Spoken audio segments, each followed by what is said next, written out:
मित्रांनो आणि प्रिय मैत्रिणींनो, मी तुमचा राहुल पुन्हा एकदा तुमच्यासाठी एक खास भावनिक कथा घेऊन आलो आहे. मागच्या कथेला मिळालेल्या प्रचंड प्रतिसादाबद्दल मी तुमचा मनपूर्वक आभारी आहे. कृपया असाच प्रेमळ प्रतिसाद देत राहा. मयूरची वहिनी म्हणजे मानसी, तिच्याशी माझी एक वेगळी गहन ओळख झाली होती. माझ्या कंपनीत अमय नावाचा एक जिवलग मित्र होता. त्याला मानसीबद्दल आणि आमच्या त्या अनोख्या नात्याबद्दल काहीसे कळले होते. त्यालाही त्या भावनिक जवळीकीचा अनुभव घ्यायची उत्सुकता होती. त्याने मला विनंती केली, राहुल, काहीतरी व्यवस्था कर. मी नेहमी विचार करायचो की दोन जण एकाच व्यक्तीशी किती सुंदर आणि विश्वासाने नाते जोडू शकतात, पण प्रत्यक्षात ते कधी केले नव्हते. यासाठी सर्वात महत्वाची गोष्ट म्हणजे मयूरला थोडा वेळ बाहेर पाठवणे. मी आमच्या ऑफिसमधील एका मुलीला थोडे पैसे देऊन मयूर बरोबर बाहेर पाठवले, जेणेकरून तो संध्याकाळपर्यंत व्यस्त राहील आणि आम्हाला दुपारचा सुवर्ण काळ मिळेल असा आम्ही प्लॅन केला. एका दिवशी योग्य वेळ पाहून मी आणि अमय मयूरच्या घरी गेलो. ठरल्याप्रमाणे मयूर बाहेर गेला होता. दारांची बेल वाजवली तेव्हा दारासमोर मानसी उभी होती. तिने सुंदर निळ्या रंगाची साडी नेसली होती. तिच्या कटोरी ब्लाऊज मधून तिच्या बाहूंची ललित्य दिसत होतं. तिच्या गळ्यातील मंगळसूत्र, तिचा रेखीव चेहरा, हे सारं बघून माझं हृदय जोरजोरात धडधडू लागलं. मी विचारलं, मयूर आला का? नाही, अजून नाही. पण तुम्ही दोघं कशी इकडं? ती कौतुकाने म्हणाली. तिने अमयकडे प्रार्थने प्रश्नार्थपणे पाहिलं. मी आत येण्याची परवानगी मागितली. आम्ही आत गेलो. सोफ्यावर बसलो. गप्पा सुरू झाल्या. अमय मात्र मानसीकडे एकटक पाहत होता. तिच्या बोलण्यात, तिच्या हावभावात हरवून गेला होता. त्याचं सगळं लक्ष तिच्याकडेच होतं. हे बघून मानसीने लाजून पदर नीट केला. तिने आम्हाला पाणी आणून दिलं. गप्पा रंगल्या असतानाच मी तिला डोळ्यांनी इशारा केला. ती गडबडली, पण लगेच सावरली. अमय हळूच म्हणाला, राहुल, तिच्याशी तुझं खरंच इतकं गोड नातं आहे? मी म्हणालो, हो, पण तू इथे शांत राहा. मी आत गेल्यावर थोड्या वेळाने मला आवाज दे. तो म्हणाला, ठीक आहे. मानसी स्वयंपाकघरात गेली. मी तिच्या मागोमाग गेलो. तिच्या पाठीमागे उभा राहिलो. माझी धडधड वाढली. मी हळुवारपणे तिचे दोन्ही खांदे हातांनी धरले. ती चमकली, पण मागे वळून पाहिलं. मी तिच्याजवळ आलो. तिच्या गळ्यात हात घातला. तिनेही माझी कंबर धरली.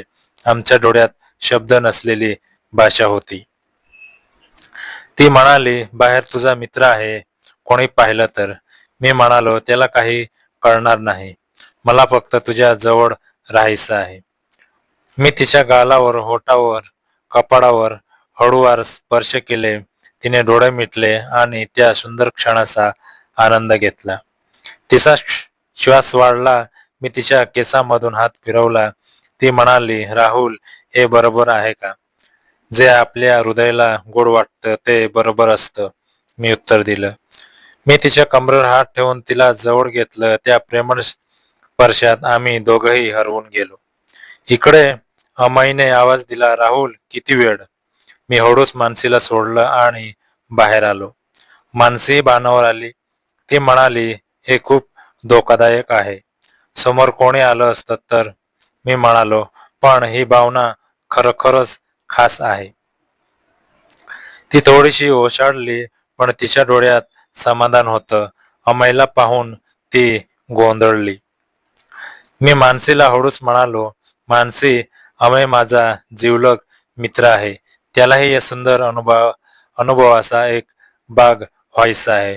जर तू तयार असशील तर हे त्रिकोणी नातं अधिक सुंदर होऊ शकतं. ती म्हणाली, हे नवीन आहे, मला काही कळत नाही. मी म्हणालो, त्याचा विचार कर. तीन हृदयांचं नातं म्हणजे तिप्पट प्रेम, तिप्पट गडवा. अमयने जवळ येऊन सांगितलं, मानसी, मी तुमचा आदर करतो. राहुलला जसं तुमच्यावर प्रेम आहे तशीच भावना मलाही वाटते. ती विचारात पडली. तिच्या डोळ्यात संभ्रम होता, पण कौतूहलही. नीट विचार करून तिने आम्हाला बेडरूम मध्ये जाण्याचा इशारा केला. तिने गेल्यावर तिने आपली साडी आणि ब्लाऊज आणि परकर ठेवले.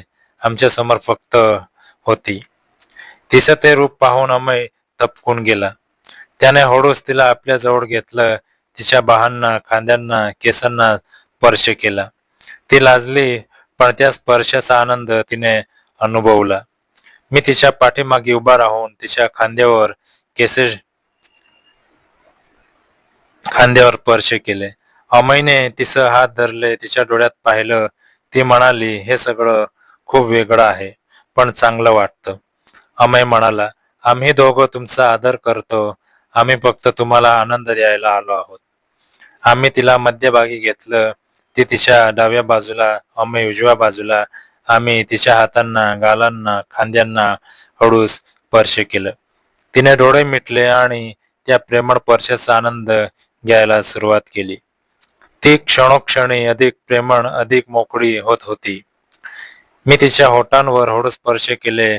अमयने तिच्या कपाळावर. तिचा श्वास लयबद्ध झाला. ती उत्स्फूर्तपणे म्हणाली, आज खरंच काहीतरी जादुई वाटतंय. अमय हळू म्हणाला, आम्ही तुमच्या प्रत्येक भावनेचा आदर करू. मग आम्ही तिला गुडघ्यावर बसवलं. आम्ही तिच्या समोर उभे राहिलो. तिने आमचे हात धरले. आमच्याकडे प्रेमळ नजरेने पाहिलं. ती प्रेमाने आणि आत्मीयतेने प्रत्येक क्षणाचा आनंद घेत होती. अमयने तिच्या केसांमधून हात फिरवला, तर मी तिच्या पाठीवरून हात फिरवत होतो. ती अधिक भावुक झाली. आम्ही तिला घट्ट मिठी मारली. त्या मिठीत प्रेम होतं, आदर होता आणि एक विश्वास होता. अमयने हळूच तिला खाली झोपवलं. मी तिच्या शेजारी बसलो. अमय तिच्या दुसऱ्या बाजूला. आम्ही तिच्या हातांना, पायांना, पोटांना हळूवार स्पर्श केला. तिने डोळे मिटले. तिच्या चेहऱ्यावर शांतता होती. ती म्हणाली, मी कधीच विचार केला नव्हता की असं काही शक्य आहे. मी उत्तरलो, प्रेम सगळ्या मर्यादा ओलांडतं. अमयने तिच्या पायांना हळूवार स्पर्श केला. वरच्या दिशेने तिच्या पायापर्यंत. मी तिच्या मानेपर्यंत होठ लावले. तिचे होठ आमंत्रण देत होते. मी तिच्या होठांचा आनंद घेतला. अमयने तिच्या पायांचा. ती आता पूर्णपणे मोकळी झाली होती. तिच्या शरीरातून एक वेगळी ऊर्जा प्रकट होत होती. ती क्षणोक्षणी अधिक रंगत होती. आम्ही तिला वर उचललं आणि बेडवर सोपली झोपवलं. मी तिच्या वरती होतो, तर अमय तिच्या डोक्याजवळ. मी तिच्या ओठांवर, गालावर, मानेवर स्पर्श केली. अमय तिच्या हाताने बोट, तिचे हात, तिचे खांदे अत्यंत प्रेमाने स्पर्श करत होता. ती उत्सुकतेने म्हणाली, तुम्ही दोघं किती वेगळे पण किती सुंदर आहात. अमय म्हणाला, आम्ही दोघंच उद्दिष्ट फक्त तुम्हाला आनंद देणं आहे. आम्ही पोझिशन बदलली. मी खाली झोपलो, मानसी माझ्यावरती. तिने माझ्यावर आपले प्रेमळ स्पर्श सुरू केले. अमय मागून तिच्या पाठीला, खांद्याला, केसांना स्पर्श करत होता. हे चित्र अत्यंत सुंदर होतं. 3 शरीर, एक भावना. मी तिच्या कमरेवर हात ठेवला, तर अमयने तिचे डोळे झाकले आणि तिच्या कपाळावर हळू स्पर्श केले. ती विलक्षण समाधानी होती. ती आता मोठ्याने बोलू लागली, हो किती गोड वाटतंय. आणखी तिचा श्वास वाढला. आम्ही दोघंही तिच्या प्रत्येक भावनेला सन्मान दिला. तिच्या शरीराला, तिच्या मनाला, तिच्या आत्म्याला प्रेमाची ऊब दिली. अमयने तिला उचलून घेतला आणि मी मागून तिच्या कमरेला स्पर्श करत होतो. तिने तिचे हात वर करून आम्हा दोघांनाही जवळ घेतलं. त्या क्षणी ती कोणत्याही हद्दीपलीकडे होती. फक्त प्रेमाचा अनुभव होता. ती उत्स्फूर्तपणे ओळखली, आम्ही तिघे एक झालो आहोत. आता आम्ही तिला मध्ये घेऊन बसलो. अमय एका बाजूला, मी दुसऱ्या बाजूला. आम्ही तिच्या हातांना, पायांना आणि पोटांना, स्वर्गाला प्रेमाने स्पर्श देत होतो. तिने तिचे डोळे बंद केले. तिच्या चेहऱ्यावर अप्रमित आनंद होता. ती हळूहळू म्हणाली, हे अनुभव मी कधीच विसरणार नाही. अमय म्हणाला, आम्हीही तसंच. जी मी जोडलं हे क्षण मनाच्या कायमच्या कोपऱ्यात राहील. ती म्हणाली, तुम्हा दोघांमुळे मला माझ्या शरीराशी, माझ्या भावनांची नवीन ओळख झाली. संध्याकाळ जवळ आली होती. आम्ही तिघही एकमेकांना मिठी मारून उठलो. मानसीने आमचे कपडे नीट करायला मदत केली. तिने स्वतःचे कपडे परिधान केले. तिने आम्हा दोघांच्याही कपड्यावर हळूहळू स्पर्श केला आणि म्हणाली, आजचा दिवस माझ्या आयुष्यातील सर्वात सुंदर दिवस होता. तुम्ही दोघंही खूप खास आहात. मी म्हणालो, हा अनुभव आमच्यासाठीही तितकाच मौल्यवान आहे. अमय म्हणाला, आम्ही कायम तुझ्यासोबत आहोत या प्रेमळ नात्यासोबत. आम्ही तिला प्रेमळ मिठी दिली व तिथून निघालो. जाताना मी मागे वळून पाहिलं. मानसी हसत दारात उभी होती. तिच्या डोळ्यात अश्रू होते, पण ते आनंदाचे होते. घराबाहेर आल्यावर मला त्या ऑफिसमधील मुलीचा फोन आला. मी तिला मयूरला निरोप देऊन निघण्यास सांगितलं.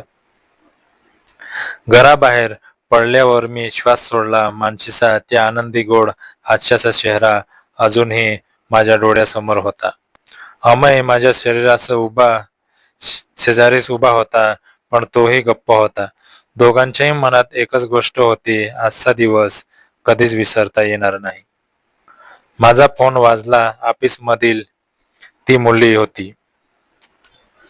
मी उठलो. हॅलो, कसं चाललंय? ती म्हणाली, मयूर अजून बाहेरच आहे. त्याला मी एका कॅफेमध्ये घेऊन आली आहे. तुम्ही आता निघा, मी त्याला परत पाठवते. मी म्हणालो, धन्यवाद. आता काम झालं. फोन ठेवला. अमयने हसत विचारलं, सगळं सेट आहे ना? मी होकार दिला. हो, पण मानसीला आपण एकटं सोडून आलोय हे मनाला थोडं जड वाटतंय. अमय म्हणाला. ती आता दारात उभी होती. तिच्या डोळ्यातले ते अश्रू ते आनंदाचे होते. राहुल, तिला ती जादूची क्षण खरोखरच आवडली. ती मानेने होकार दिला. हो, पण पुढे काय? हा अनुभव आपण पुन्हा घेऊ शकतो का? ती माणसे आता आपल्याशी कशी वागेल?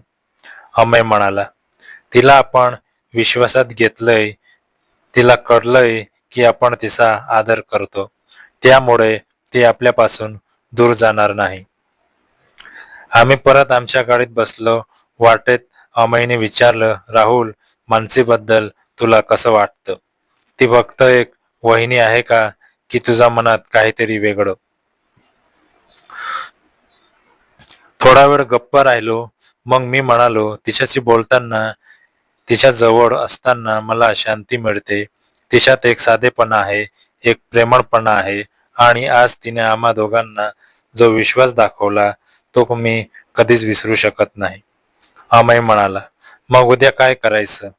मी म्हणालो, आता थोडा वेळ द्यायला हवा. तिला स्वतःला त्या अनुभवाचं पचन करायला वेळ लागेल. पण आपण मात्र तिची आठवण, तिची सावली आपल्यासोबत ठेवू. दुसऱ्या दिवशी ऑफिसमध्ये मी अस्वस्थ होतो. मानसीला मेसेज करावा की नाही असा विचार करत होतो. मग शेवटी एक छोटासा मेसेज टाकला. कालचा दिवस माझ्या आयुष्यातील सर्वात सुंदर दिवस होता. काही वेळाने तिचं उत्तर आलं, तो दिवस माझाही होता. पण कृपया आता मी सामान्य जीवन जगते असं समजा. मयूरला काही कळू नये. मला तिची काळजी वाटली. मी लगेच उत्तर दिलं, मी तुझा आदर करतो. तू जसं म्हणशील तसं वागेन. पण माझ्या मनात तुझ्यासाठी नेहमीच एक जागा आहे. ती फक्त एक हसरा इमोजी पाठवून गप्प राहिली. मी अमयला सगळं सांगितलं. तो म्हणाला, ती घाबरली आहे एवढंच. आपण तिला वेळ द्यायला हवा. मी मान्य केलं. पुढच्या काही दिवसात मानसीशी माझा फारसा संपर्क झाला नाही, पण माझ्या मनात तिची आठवण होती. मी तिचा हसण्याचा आवाज, तिच्या नजरेतला तो विश्वास, तिच्या स्पर्शाची ऊब कायम जपत होतो. एके दिवशी संध्याकाळी मला मानसीचा अनपेक्षित फोन आला. ती म्हणाली, राहुल, मला तुझ्याशी बोलायचं आहे. माझं हृदय जोरात धडधडलं. सांग मानसी, काय झालं? ती थोडीशी खदखदली, पण मग म्हणाली, मयूर काही दिवस ऑफिसच्या कामानिमित्त बाहेर जाणार आहे. 5 दिवस. मी एकटी असेन. तिच्या आवाजात एक विशेष आर्जव होतं आणि कदाचित कुतूहलही. मी शांततेने विचारलं, मग? ती म्हणाली, मग तुला वाटतं का आपण पुन्हा तो दिवस जगू शकतो? फक्त आपण तिघ, तू, मी आणि अमय. मी उत्तर दिलं, जर तुला खरोखरच वाटत असेल की तू तयार आहेस, तर मी कधीही नकार देणार नाही. पण तुझ्या मनाची खात्री करून घे. ती म्हणाली, गेल्या काही दिवसात मी खूप विचार केला. तो अनुभव इतका सुंदर होता की मला तो पुन्हा जगायचा आहे. शिवाय मयूर 5 दिवस नसेल, त्यामुळे कोणत्याही धोक्याची भीती नाही. मी हसलो, मग ठरलं, येणाऱ्या सोमवारी सकाळी 10 वाजता. ती म्हणाली, हो, मी नाश्ता तयार करून ठेवते. फोन ठेवल्यावर मी ताबडतोब अमयला कॉल केला. त्याला सांगितलं, मानसीने बोलावलंय. 5 दिवस मयूर बाहेर आहे. आपण पुन्हा एकत्र येणार आहोत. अमय म्हणाला, ही तर खूप मोठी संधी आहे, पण आपण तिचा गैरफायदा नको घ्यायला, हे लक्षात ठेवू. मी म्हणालो, नक्की. तिचा विश्वास आणि तिची इच्छा या दोन्ही गोष्टी आपल्यासाठी सर्वात महत्वाच्या आहेत. सोमवारी सकाळी मी आणि अमय तयार होऊन मानसीच्या घरी पोहोचलो. दार उघडताच मानसी हसत दिसली. तिने गुलाबी रंगाची साधी सुती साडी नेसली होती. तिचा चेहरा उजळला होता, डोळ्यात चमक होती. ती म्हणाली, ये आत या, नाश्ता तयार आहे. आम्ही आत गेलो. टेबलावर खमंग उपमा, चहा आणि काही गोड पदार्थ होते. आम्ही तिघं मिळून गप्पा मारत नाश्ता केला. त्या क्षणी असं वाटलं की आपण एक कुटुंब आहोत, उबदार, प्रेमळ, निर्धक. नाश्ता संपल्यावर मानसीने हात धुतले आणि म्हणाली, मला खूप दिवसांनी हा दिवस आपल्यासाठी खास करायचा आहे. तिने आम्हा दोघांना बेडरूम मध्ये नेलं. खिडकीतून सूर्यप्रकाश आत येत होता. बेडवर ताजी मस्त चादर अंथरली होती. ती म्हणाली, आज मला फक्त तुम्हा दोघांच्या जवळ राहायचं आहे. कोणत्याही लाजेशिवाय, कोणत्याही भीतीशिवाय. अमयने तिचा हात धरला. मानसी, आम्ही तुझा आदर करतो. आजचा दिवस तुझ्यासाठीच आहे. मी तिच्या पाठीमागे उभा राहिलो आणि तिच्या खांद्यावर हात ठेवला. सुंदर दिसतेस मानसी. ती माझ्याकडे वळली. तिचे डोळे भावुक झाले होते. तुम्ही दोघंही माझ्यासाठी खूप खास आहात. हा क्षण मी माझ्या मनात नेहमी जपेन. तिन्ही जणांचे हात एकमेकांना मिळाले. आम्ही तिघं गप्प उभे राहिलो, फक्त एकमेकांच्या डोळ्यात पाहत होतो. तिच्या डोळ्यात प्रेम होतं, विश्वास होता आणि एक शांत आनंद होता. मग आम्ही तिला हळूवार बेडवर बसवलं.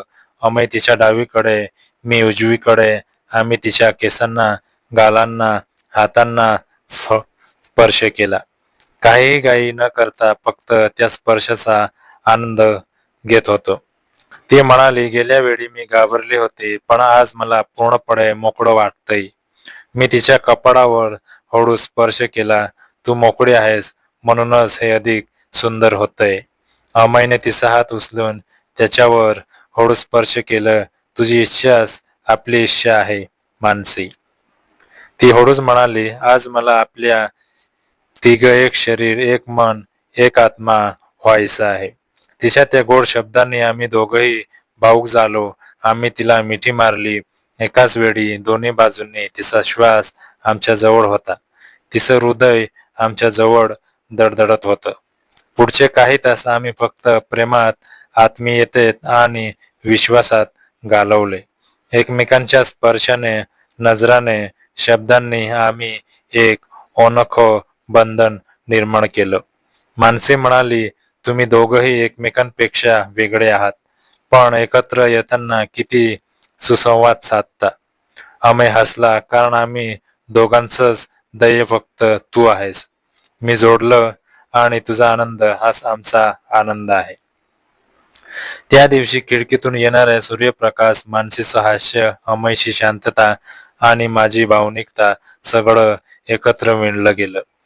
ती सगळी क्षण मनात कोरली गेली. संध्याकाळ झाली. आम्ही तिघं खिडकीजवळ उभे राहिलो. बाहेर निळे आभाळ, झाडांची हिरवीगार आणि थंड वारा आमच्या चेहऱ्याला स्पर्श करत होता.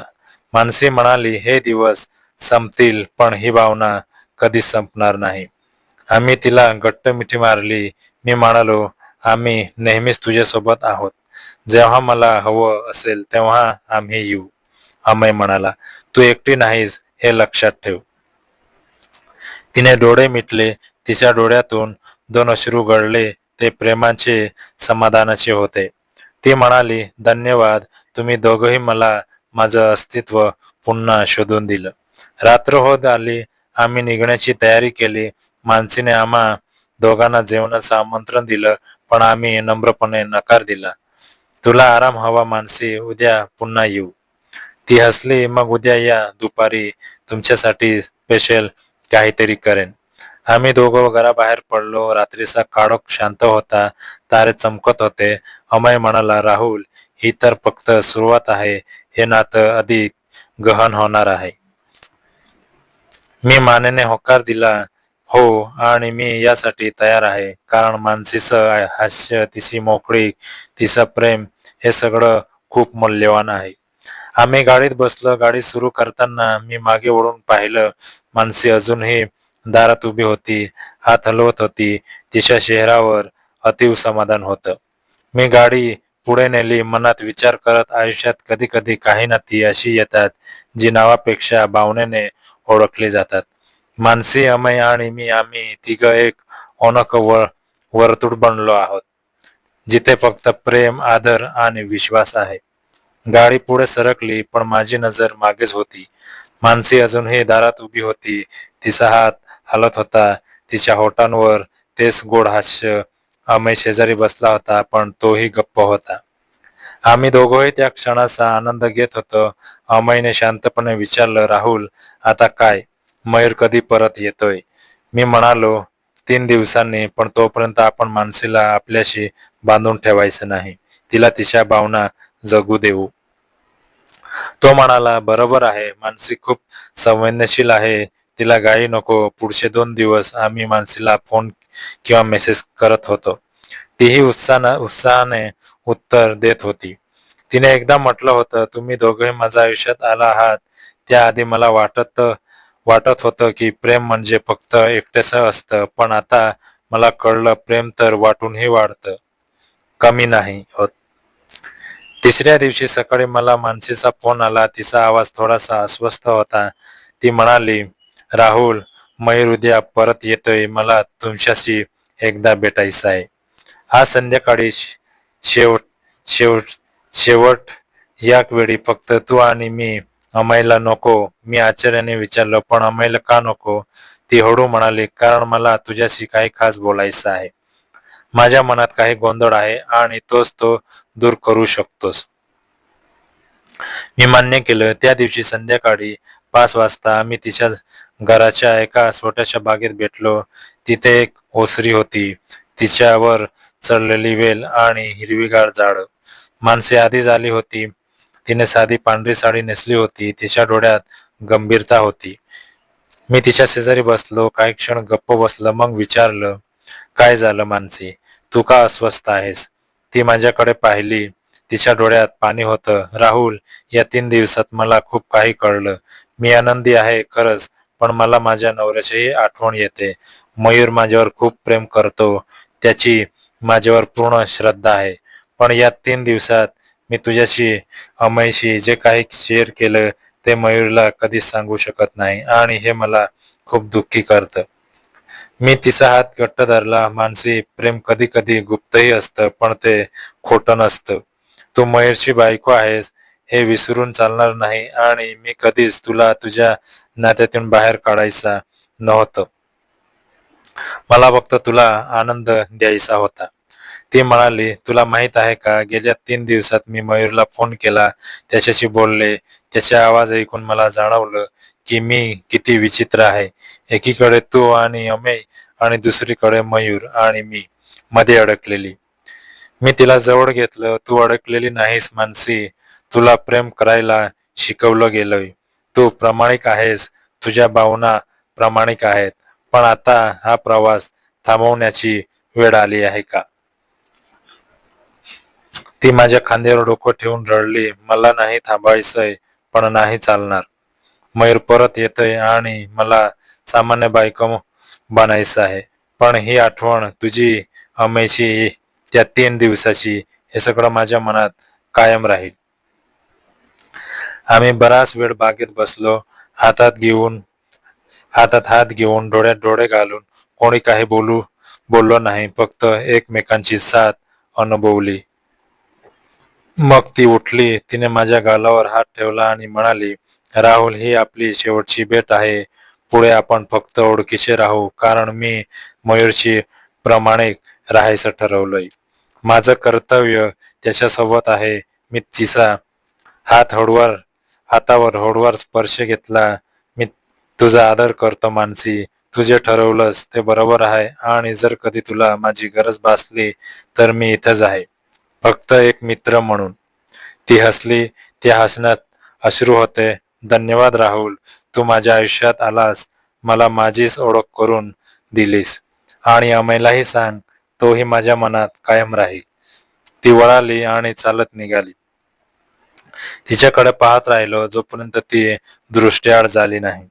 रात्री मी अमयला सगळं सांगितलं. तो काही वेळ शांत होता, मग म्हणाला, ती खूप मोठी माणूस आहे. तिने आपलं कर्तव्य ओळखलं. आपणही तिचा आदर केला पाहिजे. मी म्हणालो, हो, पण मनात एक कोरेपणा आहे. ती कदाचित आपल्याला विसरेल, पण मी तिला कधीच विसरणार नाही.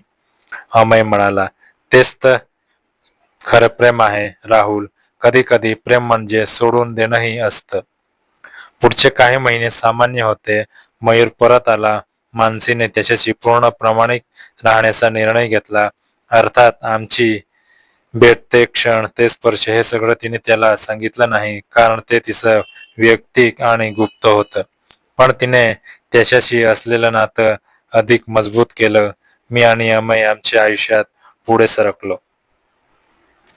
एकदा मी मानसीला चहाच्या दुकानात पाहिलं. ती मयूर सोबत होती. दोघं हसत होते. तिने मला पाहिलं. तिच्या डोळ्यात तीच ओळखीची चमक होती, पण तिने फक्त हसून अभिवादन केलं. नाही थांबली, नाही बोलली. मलाही तेच करायला पटलं, कारण आम्ही एकमेकांना पूर्ण स्वातंत्र्य दिलं होतं. त्या रात्री मी अमयला फोन केला. मी म्हणालो, अमय, मानसीला पाहिलं, ती आनंदी दिसत होती, खरोखर आनंदी. अमय म्हणाला, आणि तेच आपलं यश आहे राहुल.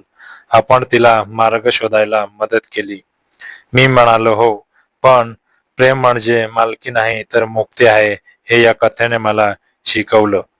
ही होती आमची कथा, 3 हृदयांची, 3 भावनांची, 3 दिशांची, पण एकाच प्रेमांची.